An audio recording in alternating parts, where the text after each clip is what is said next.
നിങ്ങളോടൊന്നും പറയട്ടെ ഒരു കാര്യമില്ല. നിങ്ങക്ക് ഞാനൊരു കഥ പറഞ്ഞുതരാം. ഒരാൾ ചന്തയിൽ പോയിട്ടേ ഒരു കറുത്ത ആടിനെ മേടിച്ചിട്ട് വന്നു. പിറ്റേ ദിവസം നോക്കിയപ്പോ അത് വെളുത്താടായി മാറി വെക്കണു. അതെങ്ങനെ? കറുപ്പാടിനെ മാർക്കറ്റിൽ നല്ല വിലയാ. അപ്പൊ ഇയാൾ എന്ത് ചെയ്തു? വെളുത്താടിന് കറുപ്പ് ചായം തേച്ച് അതിൽ നല്ല വിലയ്ക്ക് അവിടെ വിറ്റു. അപ്പൊ അതെങ്ങനെ വെള്ളയായത്? അത് രാത്രി മഴയത്ത് നിന്നപ്പോ അതിന്റെ കറുത്ത പോയി കൊലിച്ചു പോയി വെളുത്താടായി. എന്താലേ പാപല്ലേ ഇയാള്. ഇതാണ് പറയണത്, നമ്മൾ ഒരു മനുഷ്യനും പറ്റിക്കുകയും ചെയ്യരുത്, ചതിക്കുകയും ചെയ്യരുത്.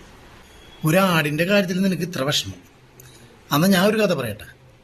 നിന്നെ ഞാൻ പെണ്ണ് കാണാൻ വന്നപ്പോ നിന്റെ മുഖത്ത് മേക്കപ്പ്, അത് കഴിഞ്ഞ് എൻഗേജ്മെന്റ് വന്നപ്പോ മേക്കപ്പ്, കല്യാണത്തിന് അന്ന് മേക്കപ്പ്, ആദ്യരാത്രി മേക്കപ്പ്,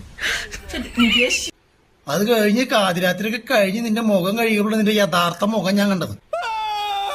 എന്നിട്ട് സന്തോഷമായിട്ട് ജീവിക്കണില്ലേ? എനിക്ക് ഇപ്പൊ ഒരു കാര്യം മനസ്സിലായി. ഈ കഥ നിനക്ക് കല്യാണത്തിന് മുമ്പേ അറിയാം.